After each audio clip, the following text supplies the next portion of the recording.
What's going on, bottom line viewers? It's Mitch here live for your weekly NFL power rankings here on the BLV, ranking every single NFL team from the worst team in the NFL, number 32, to the best team in the NFL, number 1. Of course, I'm not just ranking these teams based on wins and losses. I'm basing it off my own thought process for each team, where I feel they are at this point in the season, this week in the season, and trending forward. Trying to calculate how I would feel about a matchup between every team in the NFL. Who would I favor? Who would be the underdog? Trying to process all this information, injuries, status in the standings, quarterback play, defense, all of that, and wrapping it into one. So these are your week number 13 NFL power rankings. Before we get started, make sure that you do spike that like button, guys. Don't forget to subscribe to the channel for more BLV just like this, and also spike the notification bell for the latest BLV upload. All right, so it is power ranking time. Let's get to it. Beginning with number 32. The worst team in the NFL remains the Houston Texans. They played the Miami Dolphins, and it was disgusting. It was gross. They were annihilated before the game even began. Kyle Allen is now the quarterback, not Davis Mills. That officially lets me know that the Texans have given up on their season. Davis Mills, I'm not saying he's great or anything, but he is better than Kyle Allen. He does give them a little bit more of a fighter's chance. This team's bad. They can't stop the run. They don't have any elite talent. They are losing their way offensively. And they are looking to get the number 1 pick. It is that clear. I don't think there's any team clearly losing as much as the Texans are clearly trying to lose. At number 31, a team that has not been trying to lose, but they're just utterly pathetic in every way, shape, and form, is the Los Angeles Rams. The Rams have lost their quarterback, Matthew Stafford. The Rams have lost their number 1 weapon and arguably best player, Cooper Kupp. And if he's not the best player, they have now lost Aaron Donald. This team is terrible. They played the Chiefs, and if it were not for some good bend but don't break defense, that game would have been an annihilation. Their offensive line can't block. They can't run the ball. They're trying out all these new running backs constantly. They've got no above average wide receiver talent out there. Even Allen Robinson isn't playing for them at this moment in time.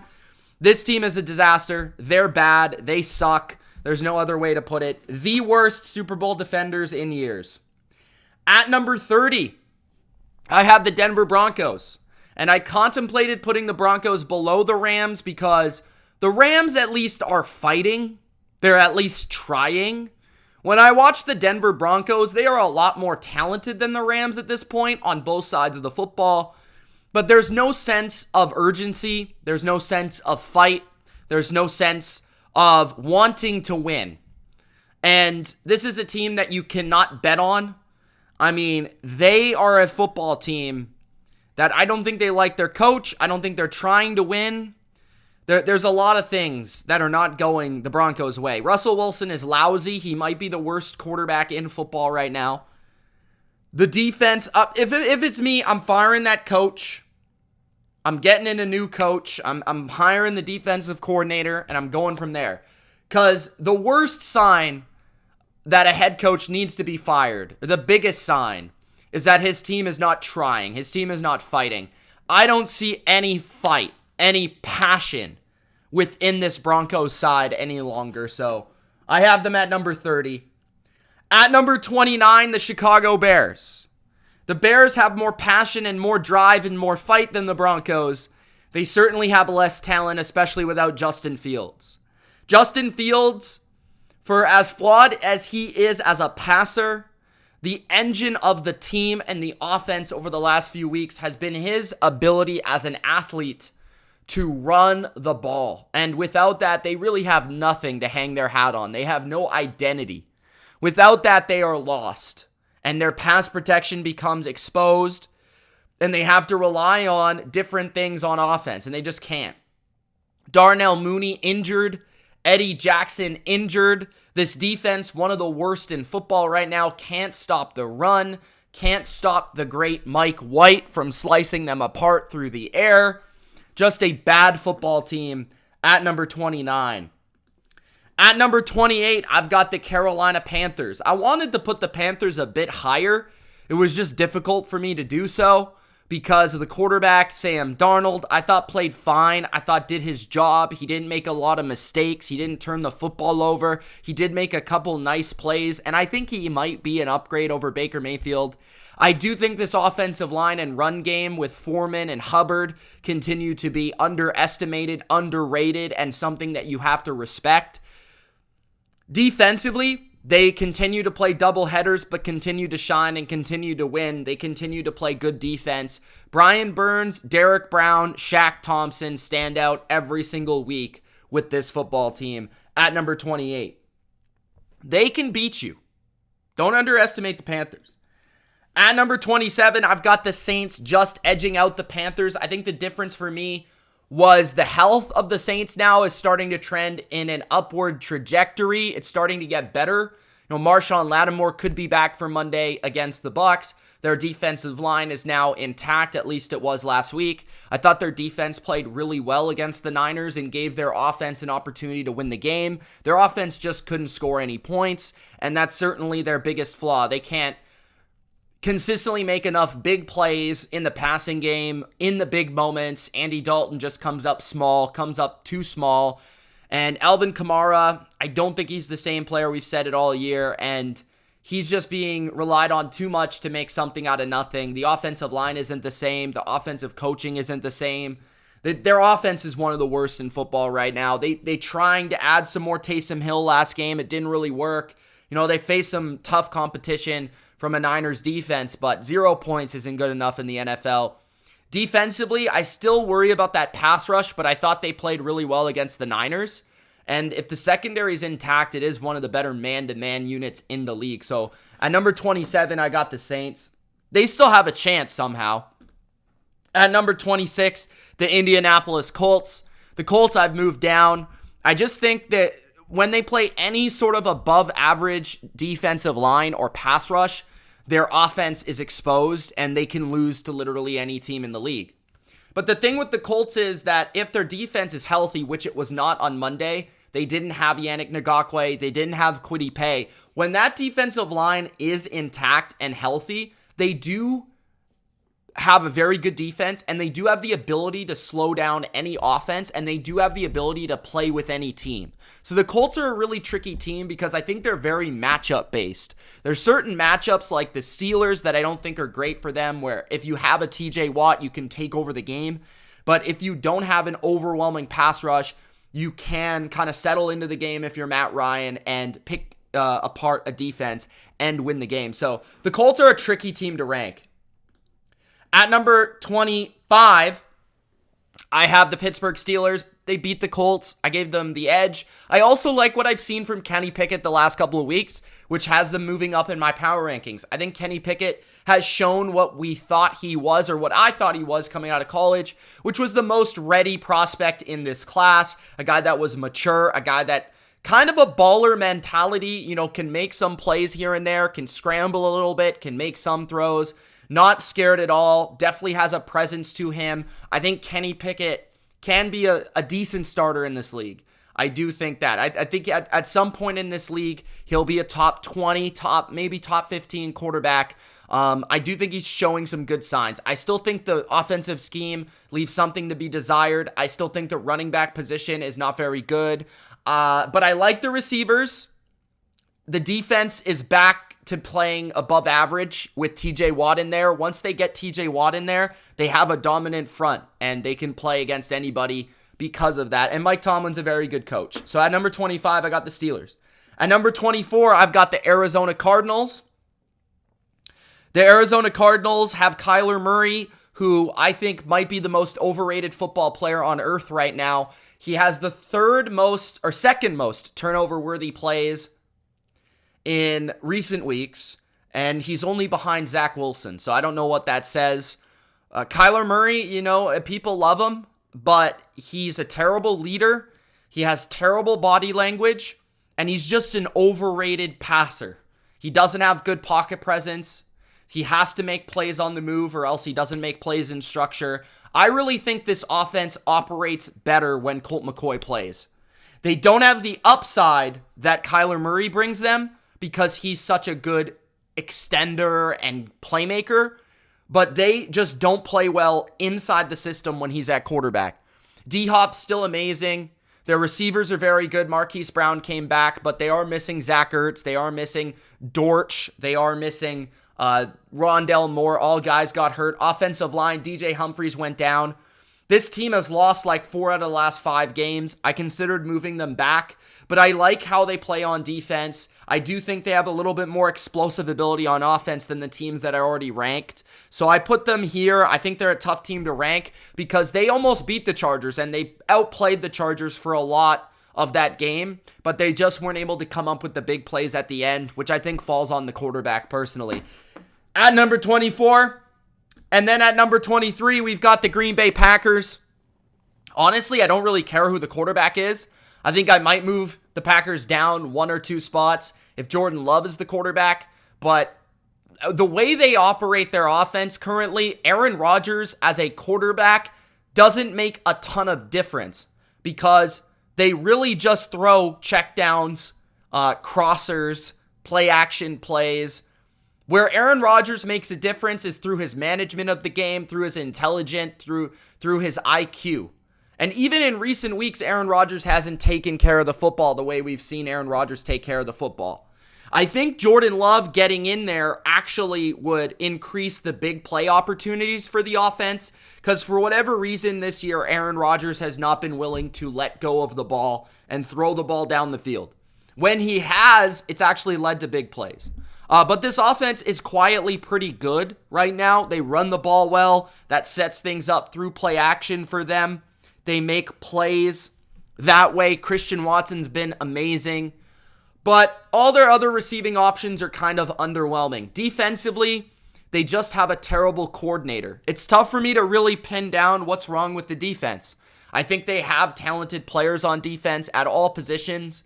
They just don't have a good, sound, detailed scheme, and they're not game plan specific. Teams can attack them regularly because they do what they do. Obviously, missing Rashawn Gary has hurt, but for the most part, this is a quality defense. They just don't scheme things well. At number 22, the Las Vegas Raiders. I've moved them up significantly because I just feel like they play with more passion than most of this list. I think they play hard. I think they play teams close. And they've got a very good offense right now. I love the way that they're running the ball. I love the way that they attack teams with a fullback and with I formation. And I like the way that Derek Carr is able to create big plays off of that through Devontae Adams. I would wonder how this team would look with Hunter Renfrow and Darren Waller. Maybe they get Darren Waller in a few weeks. I'm not sure how that's looking, but defensively, they're the worst defense in football. I don't think there's any question about that. They can't cover. They regularly give up too many explosive runs. Their linebackers, other than Denzel Perryman, blow. Their safety play is pretty bad if they're not creating a big play through Duron Harmon. Their corners suck. And the rest of their D-line, other than Max Crosby, is pretty bad. So the Raiders are pretty much just an offensive team that's going to have to completely reshape, revamp their defense. The only way they stop people is through scheme and Max Crosby, and that's really it. But Derek Carr's playing better. McDaniels is coaching well, in my opinion, at this point. And this is actually quietly a team that they play the Chargers this week that they kind of match up fairly well with. Then they play the Rams after that, who have no players left. And then they play, I think, the Patriots. So they have an opportunity here to actually kind of squeak back into that 7th seed conversation very quietly and under the radar. I just don't know if they have the defense to be able to do it. At number 21, I got the Atlanta Falcons. The Atlanta Falcons, again, play everybody close. They did once again against Washington. Got very unfortunate with the break there at the end where Marcus Mariota had a man wide open and the pass was tipped at the line of scrimmage, and that's how they lost the game. So they were this close to beating a team that's rarely lost over the last 5 or 6 games in the Washington Commanders on the road. So that's pretty impressive. I think Atlanta plays teams well because they run the football. I think Arthur Smith is the most underrated coach in football. The way that he manages the game right now, the way that he schemes up for his quarterback, that's a little bit underwhelming from a passing perspective. They get the most out of their running game. And defensively, they've been playing a little bit better, marginally better. They're not very talented, but I think they just coach well. So at number 21, the Atlanta Falcons. At number 20, the Jacksonville Jags. Jacksonville's been a team that has kind of floated between 16 and 24 the whole year because they're just a talented team with a lot of young players, but they don't seem to pin down the details. They make too many mistakes. They fail too many fourth downs, setting up other teams in good field position. They turn the football over. They fumble. They take too many sacks. They throw picks. Their defense just has lapses every game. But they are a team that I feel like no team down the stretch really wants to play because if Trevor Lawrence is on, he can make a ton of throws, he can make a ton of plays. Their defense has a bunch of athletes that can make plays. And Doug Peterson is a guy that as an underdog really loves playing that style of we're going to go for fourth down. We're going to go for the 2-point to win the game. So that's why they're a challenging underdog at number 20. At number 19, I got the New York Giants. I know. New York Giants at number 19 seems a little off. I'm sure I'm the lowest on them of any other outlet. I've been high on the Giants, but just because of their coaching. I mean, you look at the talent at this point, they have nothing left at wide receiver or tight end. They've got no passing game to speak of for Daniel Jones to thrive off of. Their offensive line is a bit beat up. Their defense is not the same. With their corner position is injured. They just have too many injuries. They can't overcome it. They just have no talent left. And coaching has been able to get them this far. But man, I don't think it's going to be able to carry them for the rest of the year. I think they're a team that's dwindling, a team that's holding on, a team that's trying to scratch and claw their way to the playoffs. But I don't know if they're going to be able to do it because they just don't have the talent to be able to get there. That's what I think. At number 18, the Detroit Lions, who did beat the Giants. I have the Lions at 18. I was impressed with how they played against the Bills. Again, I'll say it again. Dan Campbell is an absolute joke of a coach. I don't like him whatsoever as a head coach. I think he's a great hype man, but he mismanages every game that the Detroit Lions are playing in. The offensive coordinator, Ben Johnson, constantly has good game plans, constantly sets up Jared Goff and protects Jared Goff to have success. The run game is top 10, maybe top 5 in the league. Defense is playing better. Aiden Hutchinson has been a beast. Their secondary is playing tighter, more detailed, and I think they're playing better run defense overall. So the Detroit Lions are playing better football. I think they do have an outside chance along with a team like Atlanta to get that last spot in the playoffs, but it's going to be very, very challenging, very, very difficult. I still don't quite believe in their defense. I don't believe in Dan Campbell, but I like this offense. I like how they manage the game through their offense, and I like them at number 18 with how they're playing. At number 17, I got the Cleveland Browns. I almost put them at 16, but I couldn't quite get myself to put them at 16 because honestly, guys, I may look like an absolute idiot for saying this in a couple of weeks, but I don't know how much of a difference there is between Deshaun Watson and Jacoby Brissett at this point. Deshaun Watson is going to be rusty. Deshaun Watson hasn't played football in 2 years, and Jacoby Brissett is playing good football. So I'm not going to upgrade them so big, so massively for having a quarterback change. I upgraded them a little bit, but I'm not going to do it because I think their biggest issues still lie with drop back passing game from a scheme perspective and defense. Their The BUCS just didn't attack them. They didn't expose them the way that other teams have. And that was depressing to see from a BUCS perspective. But at number 17, I've got the Cleveland Browns. They really kind of fluked out that win this week. But you still got to respect that win that they had. And now they open themselves an opportunity at a backdoor possibility in the AFC with Watson coming back if they can go on a late run. At number 16, I got the BUCS. I was going to put them at 17, but then I just thought about like how they played against Cleveland, and I thought they were the better team up until the last 2 minutes of the fourth quarter where they just really let the game go. But this is a team where I look at teams above them and I say like, I think, they beat the Seahawks, right? And then the Seahawks are above them. I think they would beat a team like the Chargers. I think they could beat a team like the Jets or whatever, right? Or the Commanders. So they're a team that's really tough to rank because I think they play terrible football. I hate how they play football. I hate how they have no detail. Their coaching is the worst in football. Their offense is putrid from a scheme perspective. But Tom Brady is not, below average by any means. And their offensive line could definitely take a hit here with Tristan Wirfs out, which scares me, right? That's why I almost ranked them a little bit lower. But their defense is still good. Like, their defense is top 10. Their quarterback is probably flirting with that top 10. Their running game has gotten better. Their wide receivers, Godwin has gotten better, right? So it's not 100% like just we've got to just bury them, you know what I mean? But it was really depressing to see them lose the game, okay? So at number 16, I've got the BUCS. They're probably going to make the playoffs still. This is a big game against the Saints, though. They got to take care of business against the Saints. At number 15, the Los Angeles Chargers. I've got the Chargers at 15. I'm not sure if they're ever going to get better on defense, but their defense remains to be one of the absolute just privileges to watch in the NFL. They are so bad.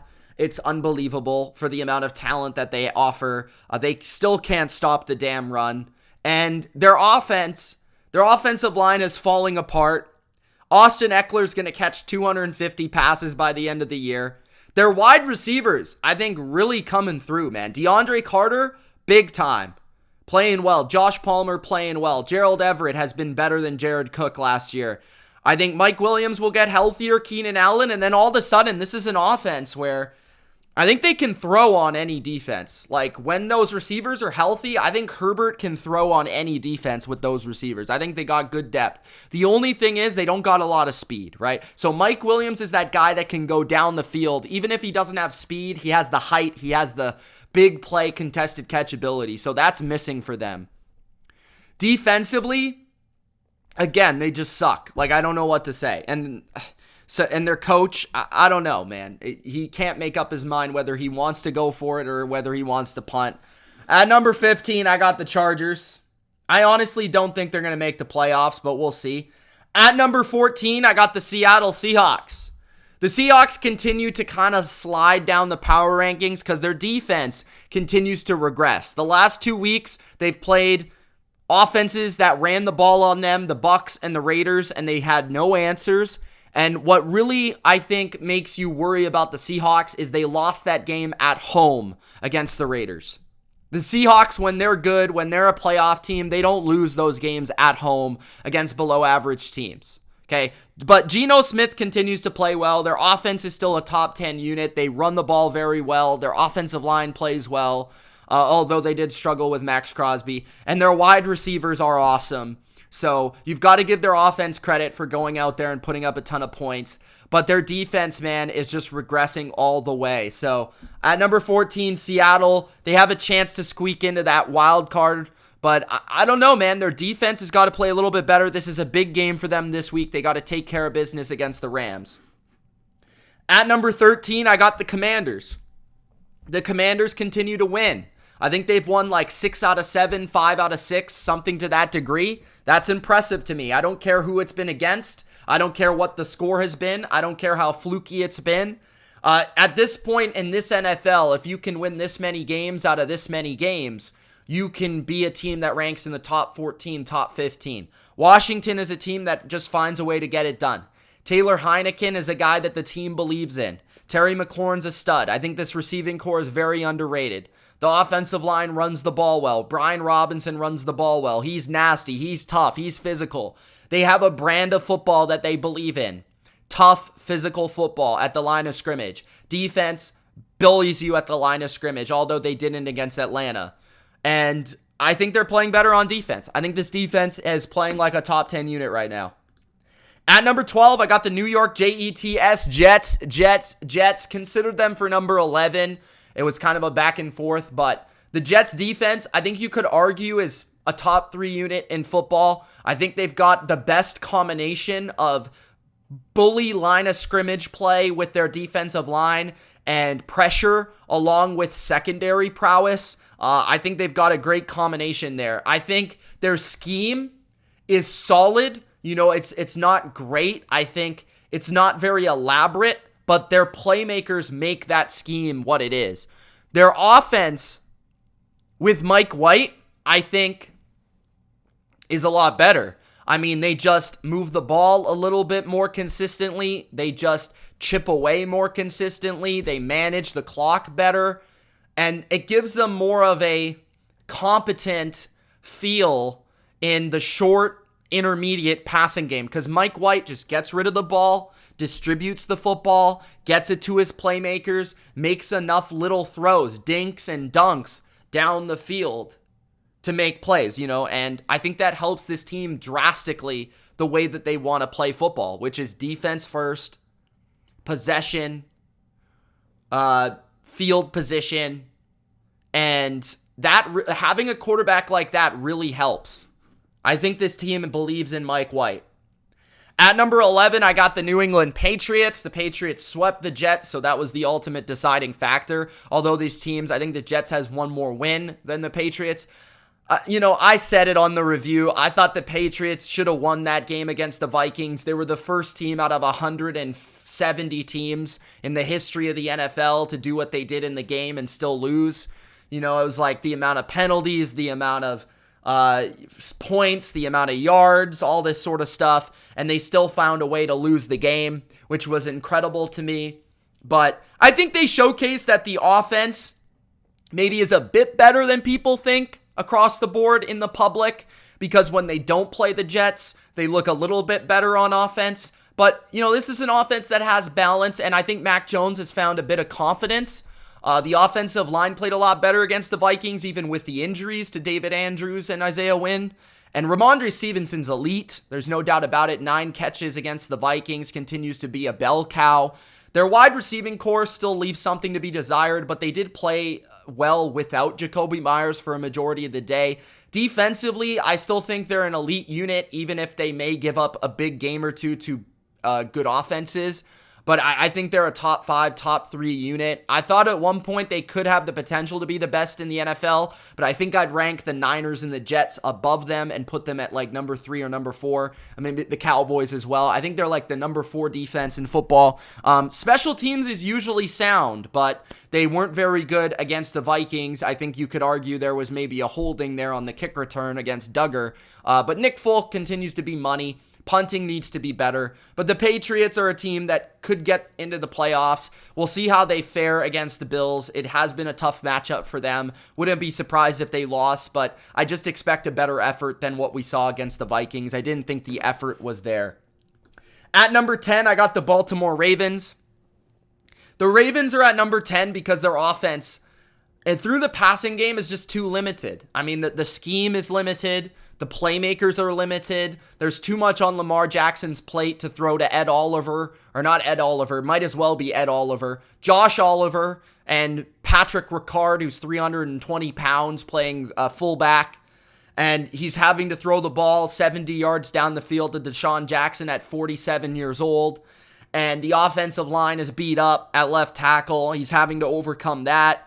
The run game is pretty good overall, but it's mostly because of Lamar Jackson. So there's just too much pressure on Lamar Jackson. You know, this guy doesn't have a Stephon Diggs. This guy doesn't have a Travis Kelce. This guy doesn't have a Jamar Chase. He doesn't even have a T. Higgins, and he's still trying to win games out there. The defense, I think, is good, but it's not great. And that's my problem with the Ravens, right? They're mostly well coached, but in all three phases, but they have limitations.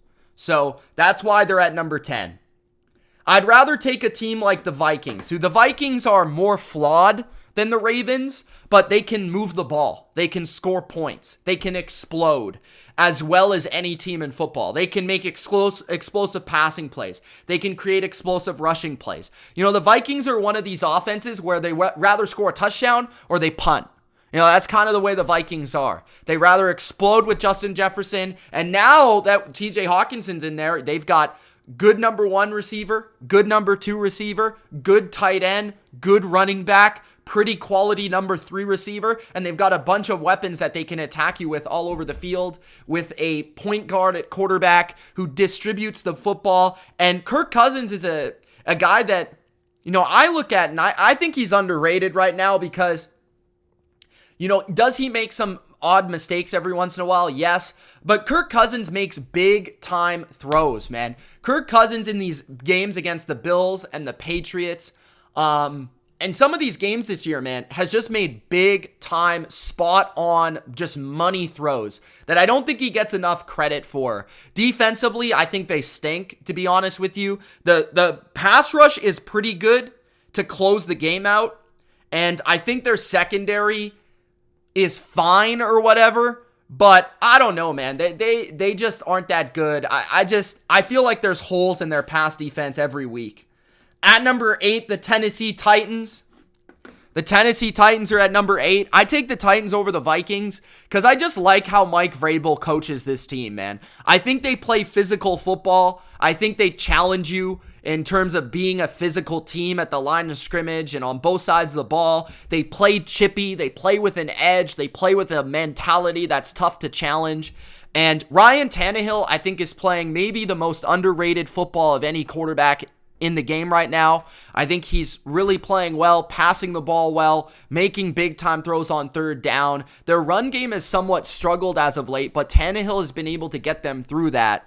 Their wide receivers are coming through now. Westbrook-Akine is playing better.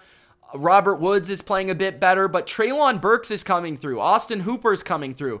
The plan of them losing A.J. Brown and some of these receivers stepping up is starting to come to the forefront. Defensively, I don't think they played as well as I thought they would against the Bengals, but they still have a really good pass rush, a really good run defense, and just a challenging scheme. So at number 8, I like the physical Titans. At number 7, I got the Cincinnati Bengals moving up from last week after their win over the Titans. It was a close game.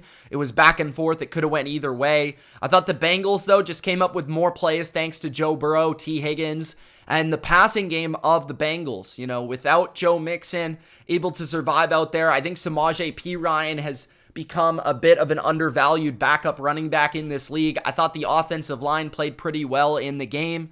The defense, with DJ Reader in there, just a different defense, just a different defensive front. I thought they did a phenomenal job against the run, and they came through, and they look like the team that they kind of looked like last year at this point, where they're making explosive plays on offense. They can score on anyone because of it, even if they have a lot of, you know, even if they throw an incompletion, even if they get sacked, they can convert a 3rd and 15, and they can make those plays. And the defense is just really good game plan wise. They do a good job week to week of adjusting to their opponent.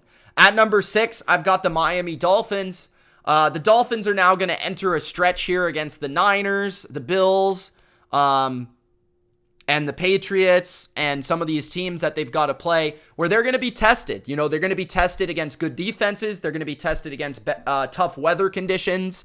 They're going to be tested on the road. They haven't played a quality team in quite some time, but the fact of the matter is they have not lost a game that Tua has finished this year. So that's pretty impressive. Tyreek Hill is, in my opinion, the best receiver in football. I know some would argue Justin Jefferson. I just think what Tyreek Hill brings to any team is just so dynamic and so overwhelming for a defense to prepare for. Jalen Waddle is an alpha number 2, maybe the best number 2 in football. Their offensive line has been better this year, but Teron Armstead dealing with injuries consistently. Run game has been a bit better as of late, but they struggle. They're kind of inconsistent. I would say they're inconsistent with Jeff Wilson and Raheem Mostert. Defensively, I still have my questions, right? But they haven't really played a good offense in quite some time. So we'll see how they play against the Niners. At number 6, I do like the Dolphins, though. I could see them going to the AFC Championship. At number 5, the Philadelphia Eagles. The Eagles have moved down for me just because their defense has not played well enough. They haven't been getting a consistent enough pass rush, even at home, which concerns me. They haven't been stopping the run to the degree that they were earlier in the year. That concerns me. The secondary, Darius Slay, these older corners aren't playing as well. Their safeties aren't playing as well. So the defense as a whole has just regressed. Maybe teams have figured them out. Maybe they've played more challenging offenses. But now that their JV schedule is a little bit past them, they're playing a little bit more challenging players, quarterbacks, offenses, and they're kind of getting exposed a little bit. They're having to play in track meets every single week now, which is a concern. I don't think you can win in the playoffs playing in track meets every single game. Their defense is going to have to turn it around. We'll see if they can against the Tennessee Titans this week. But Jalen Hurts is playing great. A.J. Brown's playing great. Devontae Smith is good. Miles Sanders, good. Offensive line, good. Offense has been awesome. No concerns there. At number 4, the Dallas Cowboys. I think the Dallas Cowboys have been playing better football than the Philadelphia Eagles. I think they're a more balanced football team. I think they're a more well-rounded football team. I think they play better defense, absolutely. I think they have an elite defense, the best pass rush in football, in my opinion, other than maybe a healthy Niners, but that's up for debate. They're fast. They're feisty. Micah Parsons you have to prepare for him. And that opens up guys like DeMarcus Lawrence. Offensively, they're getting better. They're running the ball. They've got balance. They stress you out in both areas. Dak Prescott's accurate. Dak Prescott's consistent. And if Dak Prescott gets another weapon like Odell Beckham Jr., like it's rumored, that could really take things to the next level. But CeeDee Lamb is providing a number 1 option that he's just been alpha. And Michael Gallup's getting a little bit healthier, a little bit better. Dalton Schultz has been good. So at number 4, the Dallas Cowboys. At number 3, I got the Buffalo Bills. They're just playing a little bit more unhinged. They're playing a little bit more lax. They're playing a little bit more undetailed. Lacking the details like they did early in the year, and they were punishing teams. Some of that's because of injuries, I think, to the secondary, to the front of the defense. They're not stopping the run as well as they have been. I think there's questions, right, about their defense with the injuries that they currently have. Josh Allen, there's just a little bit, just a smidgen off the fastball right now with the elbow injury that's holding them back on offense. The run game it's been efficient, but it's not scary. Every team just proceeds. They just say, okay, we're going to concede the run here. They proceed to not defend it.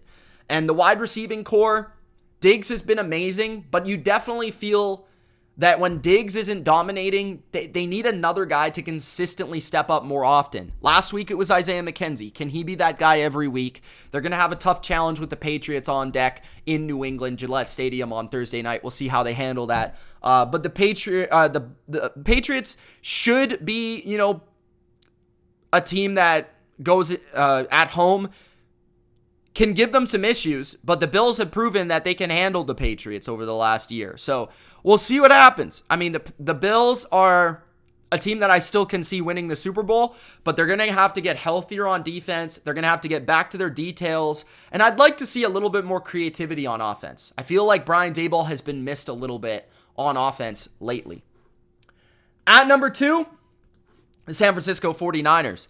49ers, again, would be my pick to win the Super Bowl at this moment in time. But, again, I've got to give the Chiefs, obviously, is my number 1, the respect for how they're playing right now. So, the Niners at number 2. I think the Niners, when healthy, fully healthy, even without Emmanuel Mosley, right? Healthy without Emmanuel Mosley because he's not coming back, are the best defense in the NFL because I think they have a good combination of these things. So I think scheme-wise, they're sound, they're efficient, they've got enough of everything. They play enough man, enough zone blitz. They can rush with 4. I think have enough schematic challenges, but they also adjust very well. So this is a defense that has not allowed any points in their last 4 matchups in a row. D'Amico Ryans does a very good job at halftime adjusting to the opponent, and then they shut them down. So that's huge. They defend the run as well as anybody in the league, and they pass rush as well as anybody in the league. So that's why I love the Niners on that side of the ball. Offensively, I think they've got a good combination of big plays through their playmakers, explosive plays through their scheme, pinpoint short passing game, and running game. So they can challenge you through shotgun, empty formations. They can challenge you through I formation, fullback formations, multiple tight end formations. I think with the Niners, there's just so much to defend. In this game against the Dolphins, it's going to be intriguing to see how they fare against the Dolphins because the Dolphins know them very well, right? Mike McDaniel was there in San Francisco. He was the run coordinator. So if the Niners come out, even at home, and beat the Dolphins by a touchdown, beat the Dolphins by 10, and convincingly beat the Dolphins, even just beat the Dolphins, I think that's going to be really impressive because Miami should know the Niners as well as anybody. The Dolphins should be the team that, with Tyreek Hill, with this RPO game, can get the ball out quick the way the Chiefs did and expose that secondary a little bit. Perhaps, maybe. Or maybe the Niners front will take over. I don't know. But it's going to be intriguing to watch. So we'll see how the Niners fare in that matchup. And at number 1, I got the Chiefs. I think the Chiefs are more flawed than teams like the Niners, teams like the Cowboys, teams like the Bills, but they have such an elite offense, and their offense just paces the game so much better than any other team right now that it's hard to ignore them as the top team. Now, they have struggled a little in the red zone, especially last game. I think that has to do with the run game just not being quite as good, or them not having that power football element that maybe some other teams have. But Mahomes is playing the best football of any quarterback in the league. Andy Reid is unquestionably a top 3 coach in football. And defensively, they're opportunistic. They're an opportunistic defense. They're not a very good defense. I think their secondary struggles, but their pass rush definitely can cause some issues. And Chris Jones is one of the best defensive players in football. He's top 3. So at number 1, the Kansas City Chiefs are the top team on my power rankings and would be currently the pick to represent the AFC in the Super Bowl. There you guys have it, my power rankings for week number 13, post week number 12. Let me know yours in the comment section below. Gronk spike the like button if you haven't already. Make sure to Gronk spike the notification bell. And don't forget, guys, to become a YouTube member, a BottomLineView YouTube member. And now, guys, I've just added to the description of every video a link so that you can sign up on your phone, on your laptop, on your computer, anywhere with internet, anywhere with Wi-Fi.